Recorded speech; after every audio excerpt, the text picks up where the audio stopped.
কক্সবাজার শহরের বর্জ্য থেকে জৈব সার উৎপাদনের রামুতে নির্মিত হয়েছে সিভিএম কম্পোস্ট প্ল্যান্ট। সেখানে দৈনিক ৮০ টন বর্জ্য ডাম্পিং করার কথা থাকলেও ডাম্পিং হচ্ছে মাত্র ২৪ টন। অবশিষ্ট বর্জ্য বাঁকখালী নদীর চরে ডাম্পিং করায় পরিবেশ দূষণের সম্মুখীন হচ্ছে শহরবাসী। শহরের সব বর্জ্য প্ল্যান্টে নেওয়া গেলে পরিবেশ রক্ষার পাশাপাশি সেখান থেকে মাসে ১০০ টনের বেশি সার উৎপাদন সম্ভব হবে, যাতে লাভবান হবে কৃষক। কক্সবাজার থেকে আমানুল হক বাবুলের তথ্যে তাহসিন তারিনের প্রতিবেদন। কক্সবাজার শহরে প্রায় ৩ লাখ মানুষের বসবাস, যেখানে প্রতিদিন অন্তত ৮০ টন বর্জ্য জমা হয়, যার মধ্যে ২৪ টন ফেলা হয় রামুর সিবিএম কম্পোস্ট প্ল্যান্টে। অবশিষ্ট বর্জ্য শহরের বাঁকখালী নদীর চরে ডাম্পিং করে পৌর কর্তৃপক্ষ, যার ফলে হুমকির মুখে পড়েছে পর্যটন শহরটির পরিবেশ। এতে নেতিবাচক প্রভাব পড়ছে পর্যটনে।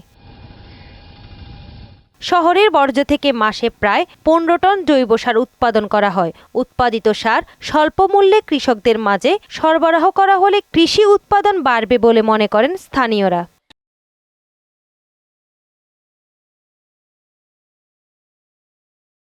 পরেটা আলাদা করে আর যেগুলো সবজি আছে এগুলো আলাদা করে হওয়ার মধ্যে ঢুকায় ৪৫ দিন পরে বাইর করে এগুলো বাদ যায় মনে হয় সালি চালানোর চাইলা আবার আমরা সার তৈরি করে ওই রামু কৃষি অফিসারদেরকে দিয়ে দিই। উৎপাদিত জৈব সার স্থানীয় কৃষকদের কাছে বিক্রির কথা জানান দায়িত্বরত ঠিকাদার। ২৪ টন আন্দাজ লাগে আমার একটা গাড়ি দেয়, ওই বর্জ্যটা নিয়ে আমি সারটা রেডি করি। প্রতি মাসে ১৪-১৫ টন সার বেশি।